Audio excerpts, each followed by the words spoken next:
Hello and welcome once again to the Tobago House of Assemblies Division of Education, Innovation and Energy's e-learning program.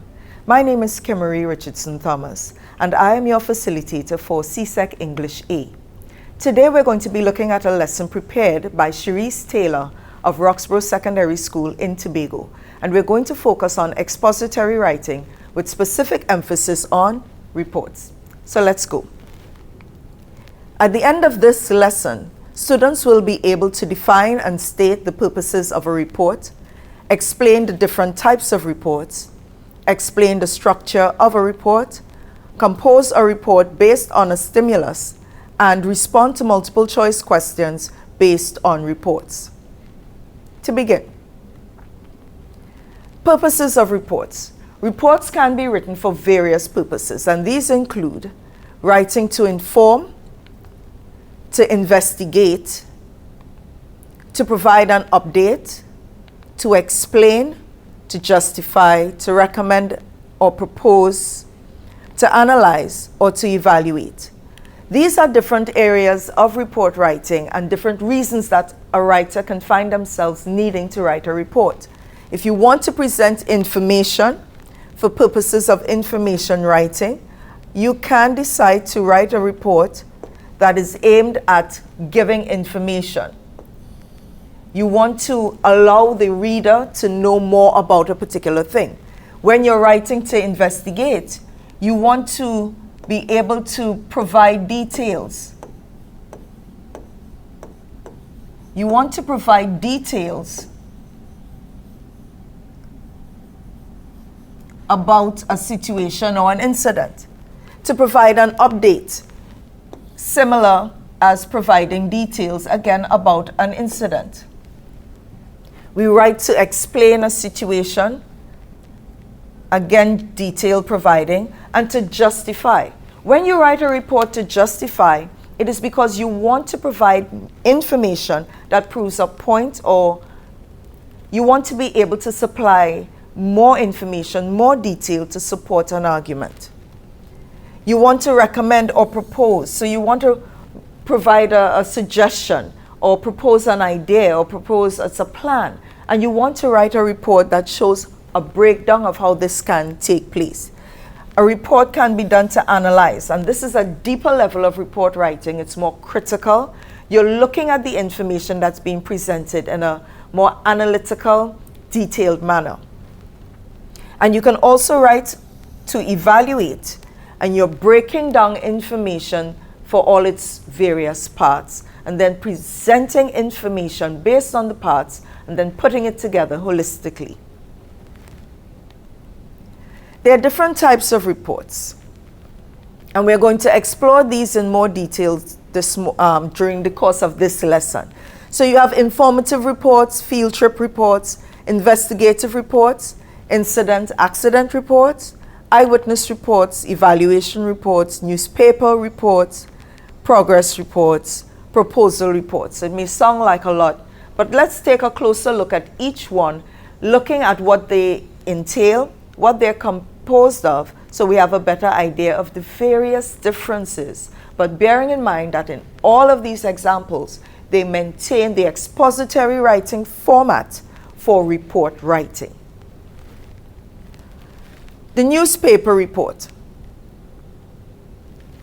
Many people in my generation are a lot more familiar with the actual newspaper, and I really want to encourage students to take some time to read the news. Not just news that's online, but go through, even if you look at it online, look at local news. Go through the articles, go through the reports that are there, and pay attention to how the writer writes these reports. Look for those elements that we're discussing here that are crucial to report writing. So for our newspaper, this is a type of report. News reports are found in newspapers, and their purpose is to inform readers. The purpose is to inform the readers about what is happening around the world and what is going on with them. The content of a newspaper reports are usually news stories, investigative reports. You can have weather reports as well as along to with sports. And you may have other information that can be contained within the newspapers, but our newspaper reports would primarily contain those news stories, investigative reports, weather reports, sports. A newspaper report may contain the impressions and opinions of the writer, and pay attention here. It may have the impressions as well as opinions of the writer.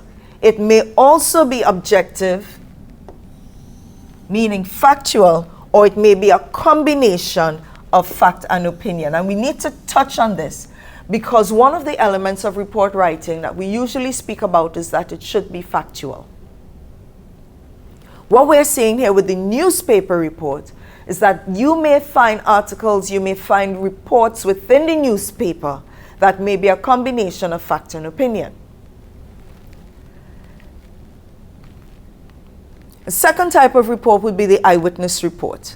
Eyewitness testimony is the account of a bystander or victim, and it's their account that's given to the courtroom describing what that person observed during the specific incident under investigation. In this situation, our eyewitness here, and this eyewitness report, is usually that type, and we're talking about one within the courtroom setting, but it is eyewitness testimony. It is the account given by a bystander. That is someone who was there, they saw what happened, and they are in a position to give you a detailed account of what they saw, what they heard, what they experienced at that particular time and place. Very often, as is stated here, this can happen in a courtroom, but it's not restricted to the courtroom, because eyewitnesses can also give a report to the police, or even sometimes there's an incident that may have taken place and you may have to give a report to a supervisor, a principal, a teacher. But it's based on what you saw. If you were not there, you can't give an eyewitness report. Ideally, this recollection of events, it is detailed. It is detailed, however, it may not always be the case, because we have to bear in mind that sometimes given a situation, you may not remember everything that you saw. This is one of the reasons why you can sometimes have many people being eyewitnesses to a single event, but at the end of the day, there may be multiple variations in the eyewitness reports. It is not that they are wrong. It's not that one report is inaccurate, but it's always going to be told from the perspective of the individual bystander or the individual eyewitness. Another report is the informative report. The informative report would have factual text. Informative reports must contain facts. It's the nature of it being informative. And it must be facts that provide information about something, whatever that topic is that's under investigation. Informative reports are used as a way to gain a better understanding about living or non-living subject. The facts are used, and again, because it's a factual report, facts are used to explain while giving details about a topic. The informative report does not contain personal views. It does not contain personal views. You cannot give your personal perspective. You cannot give how you feel about the topic under review. It does not give your personal view. That's reserved for other types of writing. And also, the informative report is usually written, but it can also be presented orally. So you can give an informative report and you can speak it, but it's usually a written report.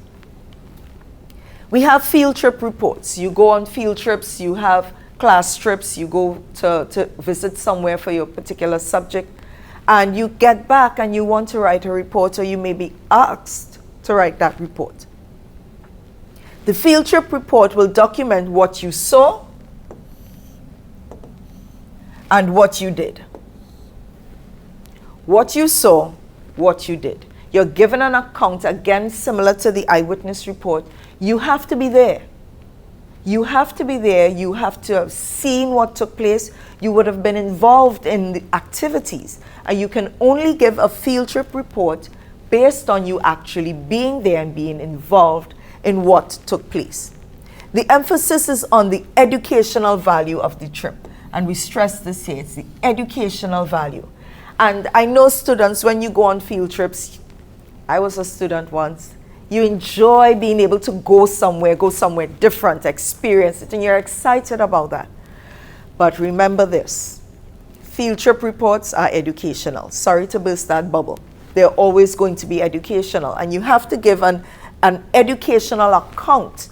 You have to present in a written format what were the educational values of that trip. The trip may be a part of a class project in a particular subject, English, biology, geography, etc. It depends. Various subjects would have different field trips that they would go on. And the field trip report, again, will be based on that particular class project. Again, why the need for writing the report as part of the wider project. We have investigative reports, and an investigative report is a document that details the findings of an investigation. It details the findings. This means that you can only do an investigative report after you've done the research. This is not a report that can take place any time before you've actually done the research and gathered the details. So it's detailing the findings of an investigation. And note, it is as soon as a formal complaint is filed or an incident occurs. Sometimes you can find, especially in an investigative report, something occurred, someone files a report on it, and let's take, for example, you're at school, someone steals your money. An investigation cannot take place until you report it. You may be asked to write a report about the theft, but then after you've submitted that written report about the theft, those involved, those responsible, let's say your principal, your teachers, your dean of discipline, someone would be charged with the responsibility of investigating the theft. The report that they compile after that investigation is what becomes your investigative report. The details of the findings of that investigation, but it happens as soon as a complaint is filed. So this again is where the investigators record the issues of the matter. They analyze, so we record, they analyze the evidence, and then they formulate a conclusion. So your investigative report follows a process, as do all the reports. But understand, with regard to the investigative report, the three areas when this report is compiled: it must record the issues of the matter, analyze the evidence, and then formulate a conclusion. The incident or accident report, which is one that many students are familiar with. You saw something happening at school, you were an eyewitness to an incident, and the popular incident, unfortunately, let's not call that one. But there's a popular incident that happens at school, and you may be asked to write a report. An incident report is a formal recording of the facts related to an incident. So let's take note here. It is formal. It is a formal recording of the facts. Because it is formal, it requires that the writing be done using formal language. It cannot be, well, you know, miss, I was sitting in my class and he come and just take my thing and I slap him. It has to be formal, so that you have to follow those formats that we spoke about even in our letter writing, and how we structure that information. Who you're writing it to. What is the subject? And we're going to go into some details and look at the structure. Because again, when we talk about these types of writing, it has to be formal. It's not a text message, it's not WhatsApp. It has to be formal. The report usually relates to an accident or injury, and this is the nature of this kind of report. It's an accident or an injury, and it's why we also call it an incident/accident report. It can be an accident, but it can be an incident where something took place, something happened, and it resulted in other things happening. And you want to be able to give an account of what occurred. It could be on the work site, it could be at school, it can be even at home, because sometimes things can happen and parents may ask, what happened? And that's usually the time when nobody saw and nobody heard.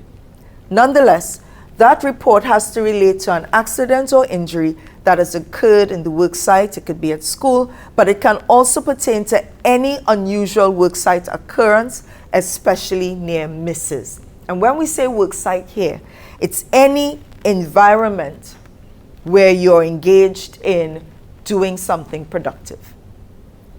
Even if no one gets hurt,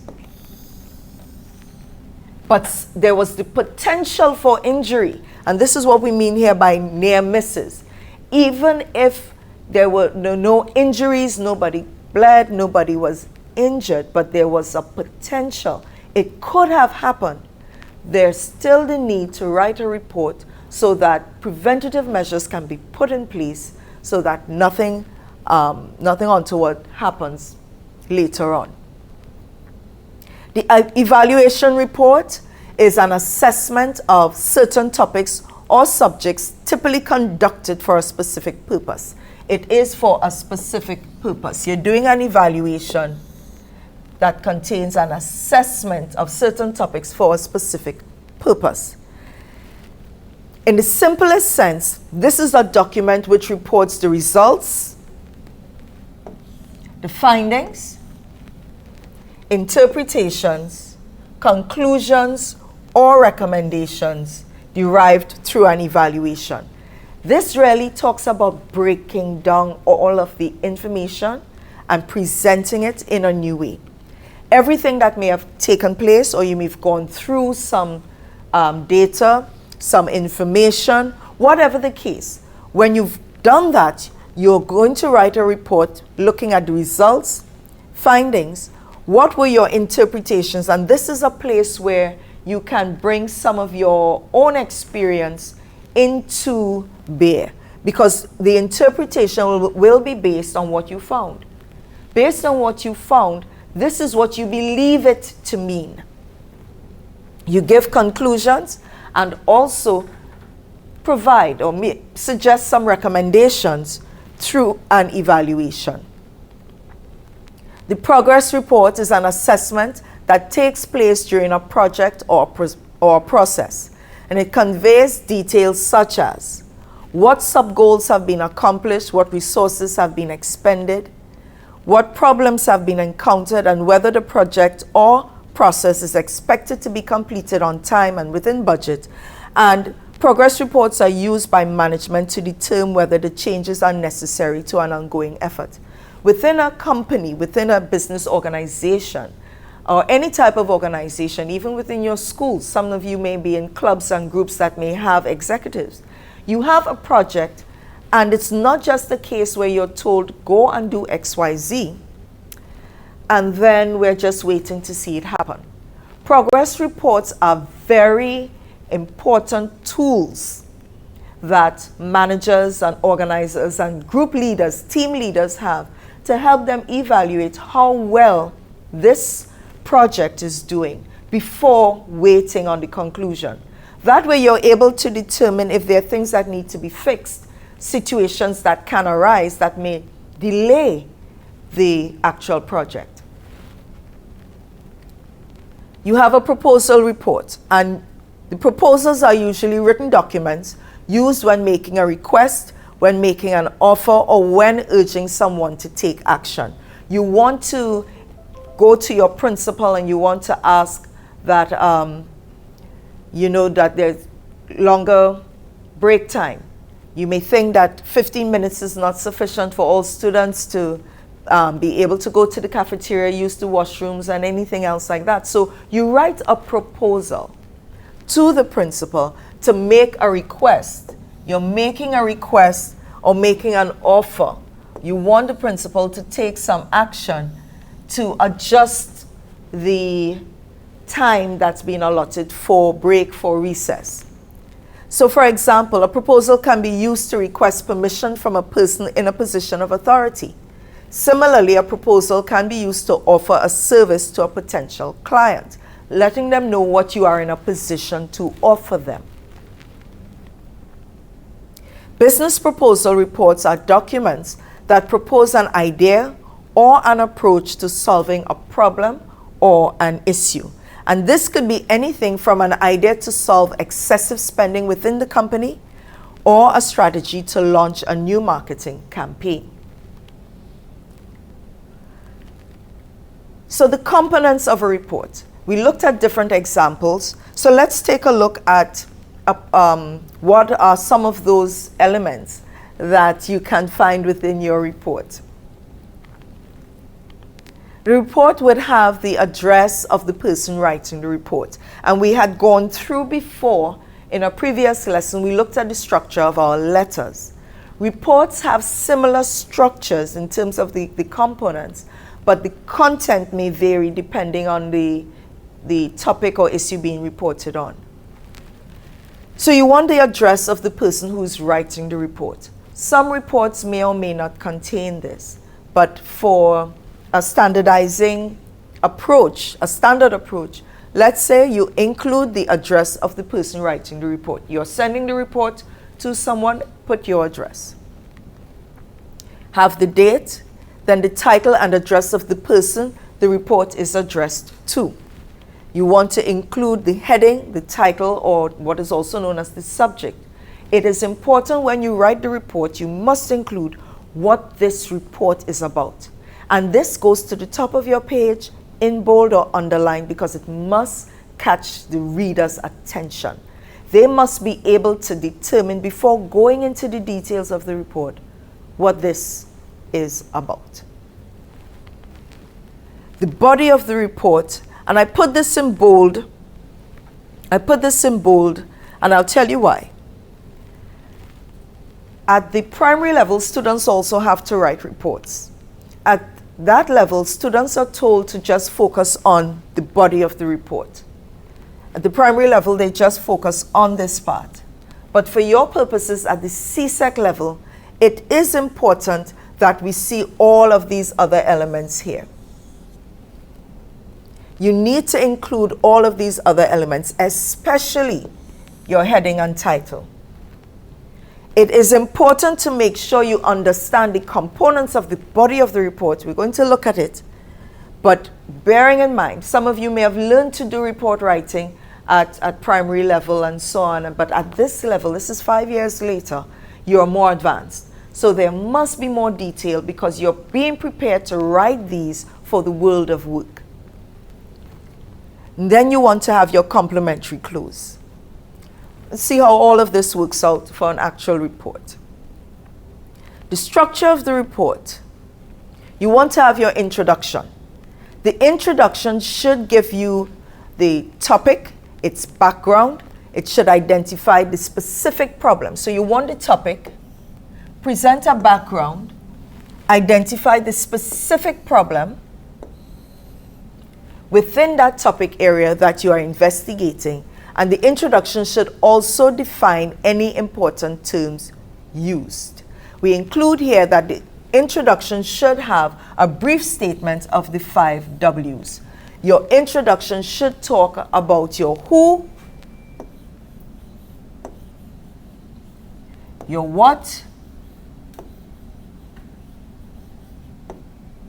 your when,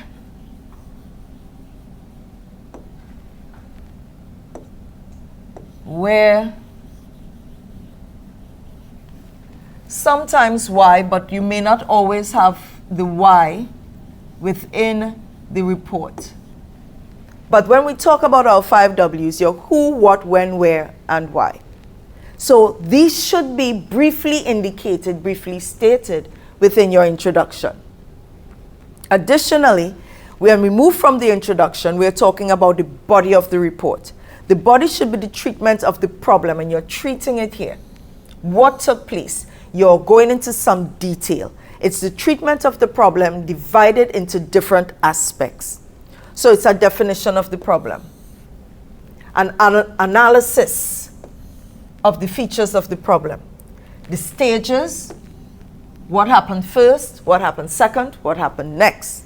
You want to look at causes and proposals for different ways of approaching or managing the problem or situation. So it's a proposal. You're looking at how else can this have turned out? What are possible ideas, other suggestions for what could have been done differently?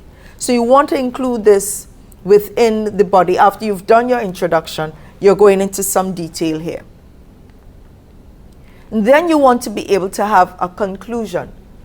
The conclusion should summarize the report's main points. You're not necessarily putting any new information. Again, it depends on the kind of report that you're writing, because most of the ideas and so on would have already been introduced in the body of the report. And then you want to probably, depending again on the type of report, present specific suggestions for action that may arise from the analysis and findings of the report. So let's take a look at what you can look at if you want to actually write a report and do some practice. So we take an example here. Students of your school were involved in a friendly cricket match among themselves when an older student from a higher form came to the field and began heckling them. As one player ran to take a catch, she was tripped by the older student and was injured. Write a report to your principal as an eyewitness to this incident. Now you pay attention to the information that's presented to you. One of the things that examiners have noticed, and it's in reviewing what students actually write, students read this and then they go straight to their paper. It has to be broken down. You need to carefully analyze the information presented and the instructions given so that you are fully aware of what's being asked of you. So students of your school were involved in a friendly cricket match. Notice then your report should have an account of students and it's your school. Now, even though they say your school, you do not specifically have to write the name of your exact school. You can make up a school. But what should be relevant in the presentation is that you are a part of this. You are involved as an eyewitness and it's a school that you belong to, so you are familiar with the persons involved and the names of those that you would be reporting on. So it was a friendly cricket match, so your report must indicate that there was a cricket match and it was not competitive. The cricket match was going on, and sometimes because students don't carefully read the instructions, we hear about a football game or basketball or lime on the beach. Pay attention to the details presented in the prompt, because this is the information that we are expecting to see in the completed report. We need to be able to see evidence of an older student. An older student from a higher form. So it tells us that those who were playing, when you write your report, those who were playing the game should be in a lower form than the older student who came to the field and began heckling them. The report must show that this person came to the field and that there was heckling going on. Your report must also indicate that one player ran to take a catch. It must indicate that she was tripped by this older student and there was some degree of injury. She was tripped by the older student. All of these bits of information must be in your report, or you will find yourselves losing marks for this particular task. The other thing that you have to bear in mind is it says write a report. Once the instructions that's given to you indicates that you're going to write a report, bear in mind you want that report writing format. As we said before, the report tends to mirror in a lot of ways our letter writing format. So you want to make sure that you have the structure that we're going to look at that's required or that's expected for the report. You're writing it to your principal. So again, if you're writing it to your principal, it tells us it's formal. You're not writing to your friend or another classmate. You're writing it to the principal, hence formality required. And you're writing it as an eyewitness. You're not going to be writing and telling about what you heard somebody else say. Not writing to talk about what you thought somebody else did. You're writing about what you saw, what you heard, what you did. So, how we can go about with this report? We start first of all, and here we have the address of the sender. This is the eyewitness. You put the address of the eyewitness, and here we have Brickfield High School, Kimberly Drive, and you have the address as well as the date. Then we include here the position, title, and address of the person who is receiving the report. So the person receiving the report is the principal, and we have their title, the position of that person. Right? So we have here, well, the principal. Brickfield High School, Kimberly Drive. And then as we continue, so let's come back here. We're talking here about the structure, and the first two things that you're going to do would be to write your address, the date, and then the title and address of the person receiving the report. As we move down from there, we get into the actual report. We start off by saying possibly, sir or dear sir, and you have here the subject of your report. You need to make sure that the subject of your report, it's underlined, and you clearly state what this report is about. A report on incident on the recreation ground. You want to keep this to the point. You're not writing 3 and 4 sentences for this. And I want that when we finish with this, have your cell phones ready so that you can take a picture of this structure. After you've written the subject, you want to start with your introduction. Your introduction, and here we have, an incident occurred on the school's recreation ground on Wednesday, 15th January 2020 at midday. Sasha Baines of Form 2 was playing cricket with some other students when she was injured as a result of the actions of Form 4 student Shane Williams. A teacher, Mr. Payne, was called to assist, and Sasha was taken to the hospital. The introduction of this report contains, it's a summary version of what took place. And this is where we have, in that introduction, our 5 W's. We have our who, and in this situation, we have 3 different who's involved, 3 main who's. And they are Sasha Baines. We have Sasha Baines.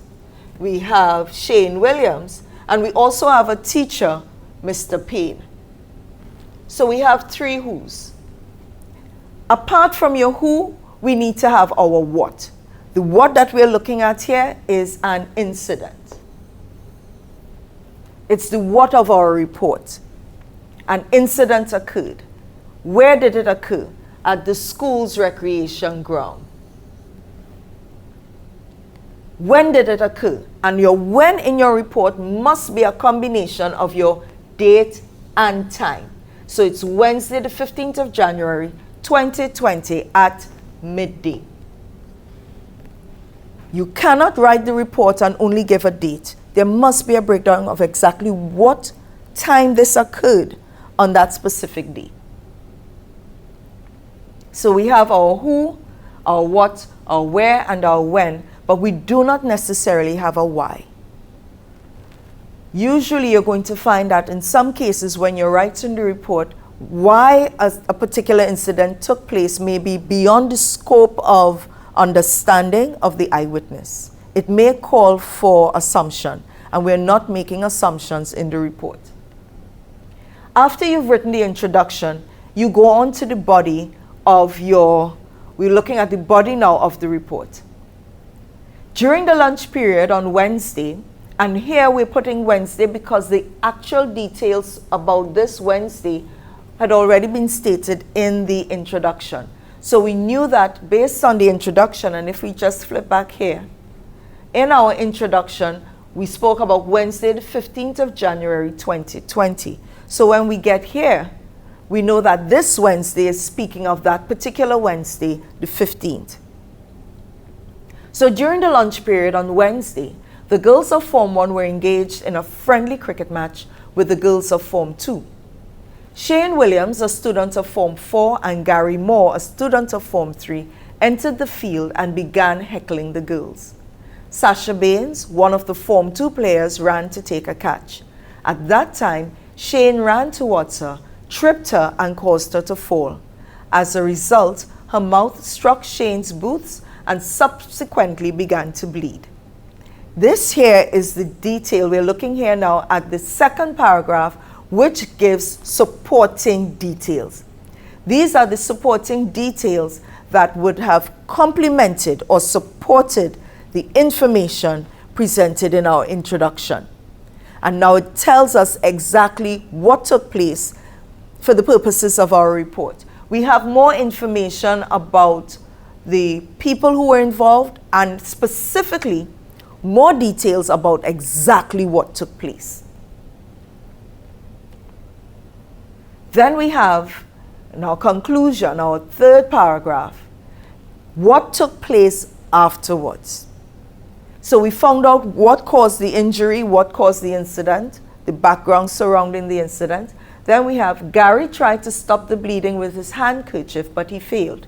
Mr. Roger Payne, the sports master, was called to assist. Mr. Payne was mentioned in our introduction, and now we're seeing his role in the incident. He's the sports master, and he was called to assist. He took Sasha to the hospital, where she was treated by a nurse in the casualty department. Mr. Payne then took her home for the rest of the day. An explanation was given to Sasha's parents as to the cause of the incident. The sports master, Mr. Payne, is conducting an investigation of the incident. This is our concluding paragraph. It gives an account of what happened after. I also want to draw to your attention that Mr. Payne is conducting an investigation. The investigation report would contain more information than your eyewitness report. But when you submit your eyewitness report, Mr. Payne could then do his investigation. When you're finished with those elements of your structure, we don't end our report without including your complimentary clause, the name of the person, and their position, along with a signature. So we have the complimentary clause, yours truly, yours respectfully, a signature, the reporter's signature, the person who actually wrote the report, and after you've put your signature, you have to write your name. Simply because if you didn't write your name, nobody's going to understand who this is. That looks like a B and a scribble. This is why you must include your name after you've placed your signature, especially for formal official documents. And then we have the person's title, their designation, his position. He is the head prefect, and this tells us that he is really placed in a very good position to present a report on this matter. He's the head prefect, so it means he has the respect of the teachers, principal, as well as his peers. There's another type of report that we want to touch on today, and it's the statistical report. The statistical report is in your syllabus. Over the years, we've not seen it coming up for our exam, but it's going to come up. You may have it showing up for your multiple choice. You may get it for a paper 2 if we have any fourth formers or third formers looking on. And you may get this coming up if you get an opportunity to do a paper 2 for your exam. So you need to know what the statistical report is and what are some of those things that are important when you're looking at the statistical report. And we're touching on it briefly. The statistical report gives an objective description of numerical data that are presented in a statistical table. It is objective. It's an objective description. It doesn't lend itself for personal opinions, because this is going to be based on numerical data. And the numerical data will be based on findings, on research. It is presented in a statistical table. It can also be presented in a pie chart. You can have your data presented in a pie chart. Your data can also be presented in a line graph. The idea is that it's usually presented in some type of graphical format. It involves stating the trends or patterns, as well as indicating when the numbers do not necessarily fall within the general pattern or patterns. When we talk here about trends, we are talking about if you're seeing figures that tend to indicate that everything has remained the same. Are there increases, decreases, fluctuations? And we'd have to explore these terms probably in another class. But right now we want to look at what is involved in the statistical report. So we're looking at a multiple choice application here. And if you're given a statistical report for your exams as an approach to multiple choice questions, it says in our instructions, the directions indicate, analyze the table carefully, then answer the questions that follow.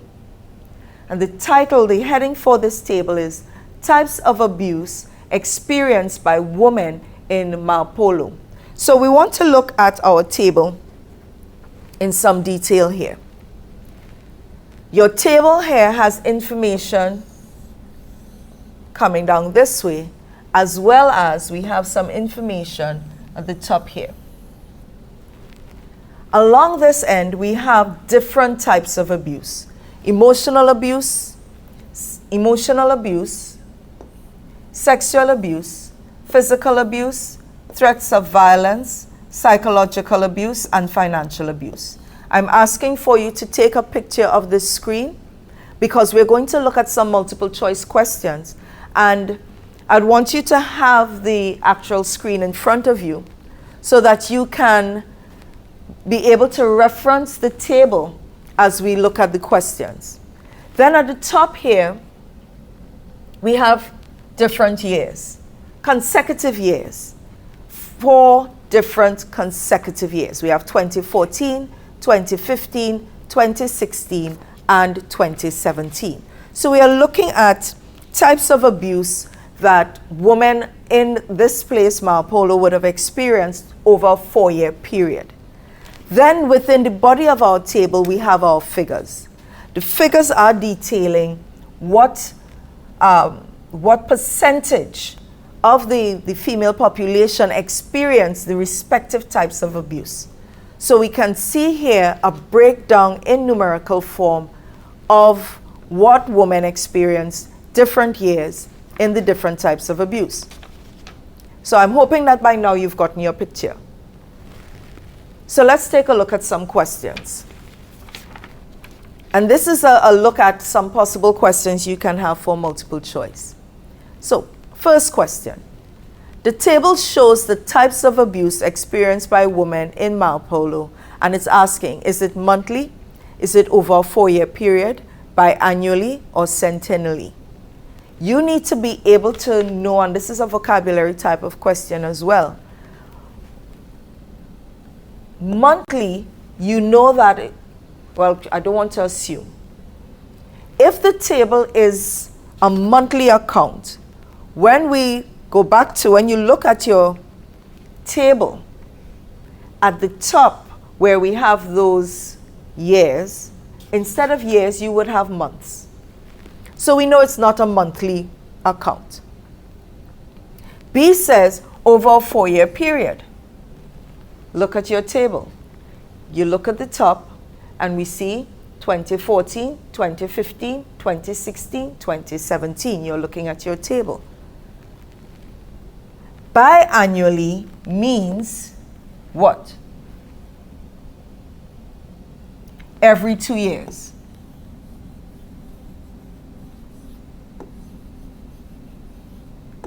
every 2 years. When we look at our table, that's not what we're seeing. We're not seeing that it's every 2 years. And centennially rarely refers to every 100 years.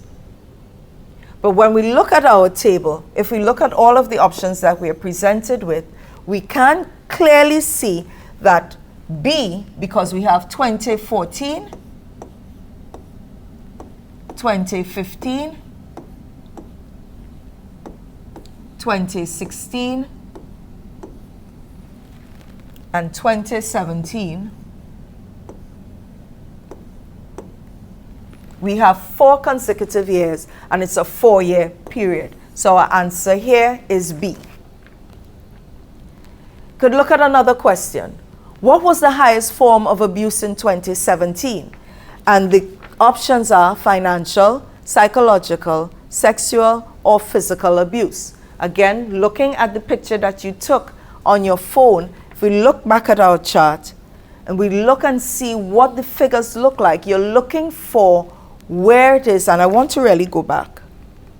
Just go back quickly. It's asked what is the highest form of abuse in 2017? You are looking for information in this column.